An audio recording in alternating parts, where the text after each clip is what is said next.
قبل ما نبدأ ما تنساش تصلي على النبي وتشترك في القناة عشان يوصلك كل جديد. بنكمل أحداث مسلسل لايت شوب. بيكون الدكتور المسؤول عن تحضير الجثث قبل دفنها بيأكد على المساعدة بتاعته إنها تحضر كل حاجة، وبتتفاجئ لما بتسمع صوت جاي من جسم المتوفي وبتقوله إنها سمعت صوت وتقريبا لسه عايشة، فبيرد عليها إن دي بتبقى غازات وأصوات طبيعية من جسم المتوفي.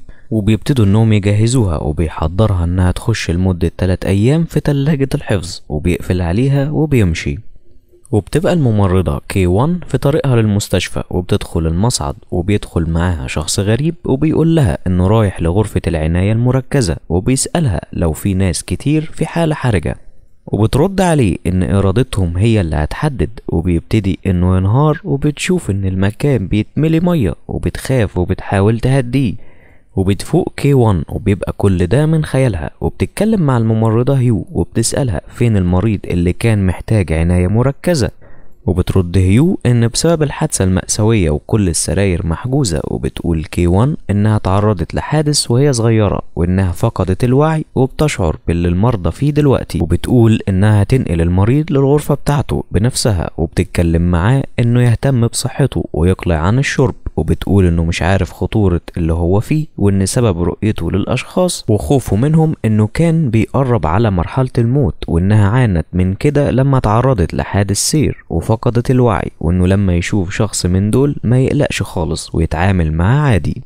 على الناحية التانية بيتكلم المحقق مع جونج وبيسأله إن كان شاف شاب عينه شكل عين القطة وإنه كان بيلاحقه، وبيحس المحقق إنه مرهق وتعبان، وبيطلب منه جونج إنه يستنى في المحل بسبب المطر الكتير. وبتشوف هيون جي الآنسة ليه وبتسألها ليه بتشتري مصابيح كتيرة، وبترد هيون إن والدتها بتطلب منها كده، وبتسيبها وبتمشي. وفي طريقها للبيت بتشوف شخص بيزعق وبيقول إنه بردان جدا ومش عارف ينام، ولما بتركز بتلاحظ إنه غريب وبتتعامل بطبيعتها وبتسيبه وتمشي وبتجري على البيت. وبنشوف إن كل الأشخاص اللي شفناهم قبل كده مش عارفين هم فين وبيحاولوا يخرجوا من المكان. وبتعامل الممرضة K1 المرضى على انهم سامعينها وبتقول لهم ما يستسلموش، وبيكون كل ده متعرضين لحادث سير، وان جي وونج والآنسة يون والشاب الوسيم هايون والمحقق فاقدين الوعي. وبتتكلم مع كل واحد منهم انه ما يستسلمش وبتسمعهم اغاني. ولما بتدخل هيون للبيت بتلاقي ان والدتها حزينة جدا وبتعتذر انها ما عرفتش تشتري مصابيح، وبتحضنها. وبتكون على الناحية التانية والدتها توفت، وبتشوفها الآنسة ليه من الباب.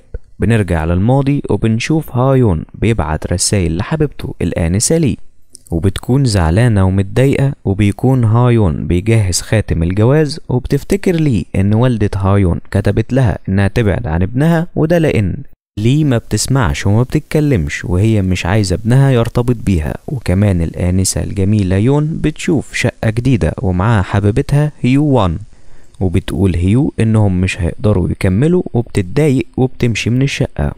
وبتكون هيون مع والدتها وبتاخدها من المدرسة وبيتكلموا سوا ومبسوطين. وبيكون الشاب جين مع أصدقائه وبيحتفلوا بيه لأنهم كسبوا وخدوا مركز أول في كرة القدم. وبنشوف سي يونج سائق الحافلة بيعرف الشركة ان في مشكلة في الاطار بتاع الحافلة، وبيضطر انه يستخدمه بسبب ان في ناس كتير منتظرة، وكمان لو ما اتحركش هيبقى عليه غرامة لازم يدفعها. وبيركب معاه الناس اللي في الانتظار وبيتحرك بيهم. وبيبقى هايون خارج من المترو وبيفتكر انه نسي الورد وبيحاول يرجع تاني، بس بيلاقي انه فات الاوان. وبيبعت رسالة لحبيبته بيقول لها انه جاي في اسرع وقت وانه بيحبها جدا. وبيركب الحافلة، وبيكون كمان جي وونج مستني الحافلة تيجي. ولما بيدخل بيلاحظ السائق ان في عطل في الفرامل وبيمنع وقوف الحافلة بعد كده.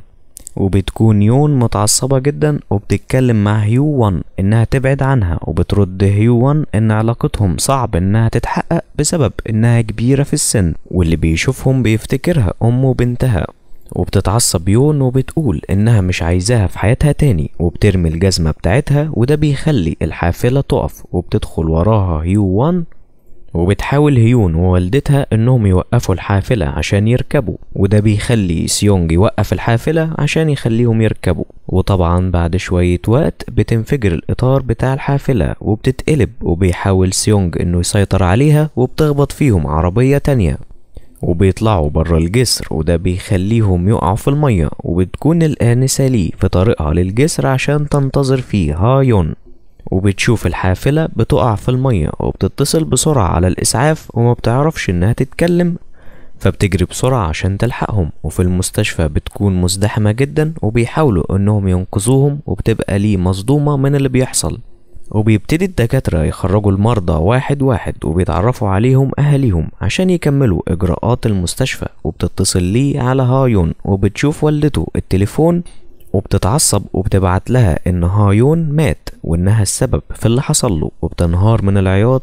وبيتكلم والد هايون وبيقول لها إنها ما ينفعش تقول لها كده، وكمان هايون لسه عايش. فبياخد التليفون وبيبعت لها وبيلاقي إنها بعتت إنها تنتحر عشان تروح معاه، فبيبعت بسرعة إن هايون عايش. وبتكون لي قررت إنها تنتحر وبتشوف الرسالة وبتبقى مش عارفة تنزل وبتموت. وبتبقى لي منتظرة هايون كل يوم قدام مكان اللي بينزل منه، وده لأنها ماتت. وبتكون بتقابله لأنها بتحاول تتواصل معاه، وبيقول الدكتور إنها أكيد انتحرت لما عانت كتير في حياتها، وانه هيسيبها 3 ايام تحاول انها تتخلص من الذكريات دي. وبتتخيل ليه انها في مكان جميل منتظرة قدوم هايون، ولما بيوصل بيسلم عليها وبتبقى مبسوطة وبتفتكر ذكرياتها مع هايون وانها كانت بتحبه جدا وهو كان بيحبها.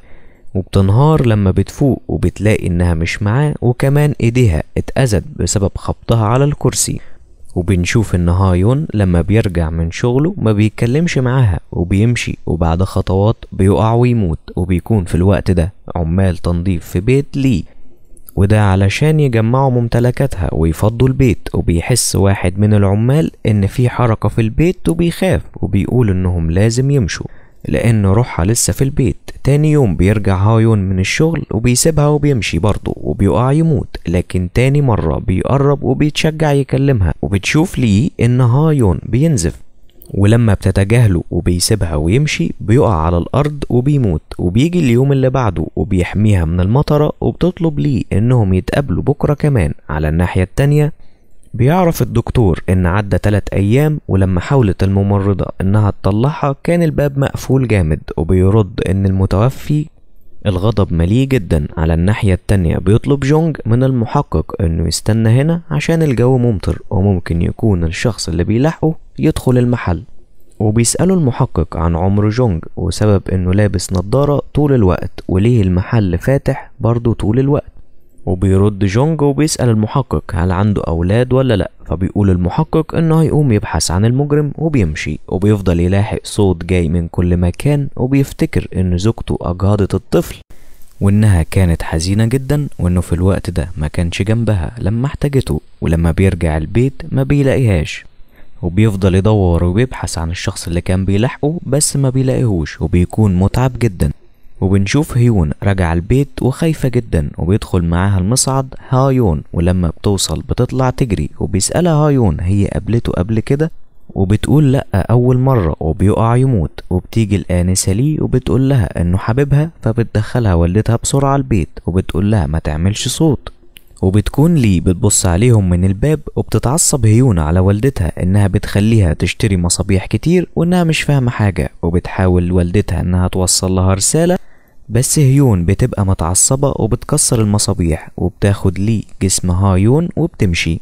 بنرجع للممرضة K1 وبتشوف ست كبيرة قاعدة جنب حفيدها وما بتكلموش، وبتروح تكلمها وبتتفاجئ انها شايفاها. وبتقول K1 انها تعرضت لحادث وانها بقت تقدر تشوف الارواح دلوقتي، وبتتكلم معاهم. وبتقول الجدة انها توفت بس لانها بتحب حفيدها جدا قاعدة معاه، وان النهاردة اليوم الاخير ومش هتظهر تاني. وبتطلع K1 الاكل بتاعها وبتقول انها عايزة تتكلم معاها اكتر. وبتروح بعدها على المستشفى، وهناك بتشوف الآنسة لي جنب جسم هايون، وبتروح تقول انها اول مرة تشوف انسان متمسك بالحياة كده، وان دي مش ارادته لوحده، وبتبقى ليه هي اللي بتقوي ارادة هايون. وبتكون الآنسة يون بتشوف الأوضة اللي بتنور وبتطفي، ولما بتدخل تشوف الضوء بتبتدي إنها تفتكر اللي حصل والحادثة اللي حصلت، وإن هيو إن اتوفت وبتنهار من العياط. وكمان المحقق لما بيشوف نار قدامه بيفتكر ايه اللي حصل، وإنه كان بيلاحق المجرم والعربية خبطته، وبيرجع لمحل الضوء بسرعة وبيبقى متوتر، وبيقول لجونج إنه لاحظ إن جسمه شكله غريب، وبيرد عليه جونج إنه قليل قوي اللي بيلاحظوا الاختلاف ده، وبيقول إنه لازم يعرف هو مختلف ولا لأ. وبيوريه جونج لما بيشيل النضارة عينه بتتحول لعين قطة. ولهنا بيخلص الجزء التاني، وده كان ملخصنا لمسلسل لايت شوب. لو عجبك الفيديو ما تنساش تدعمنا بلايك وتشترك في القناة عشان تتابع كل الملخصات الجديدة. وبالمناسبة لو عندك مسلسل حابب نلخصه اكتبوا لنا في التعليقات. شكرا لكم على المتابعة ونشوفكم في الفيديو الجاي. سلام.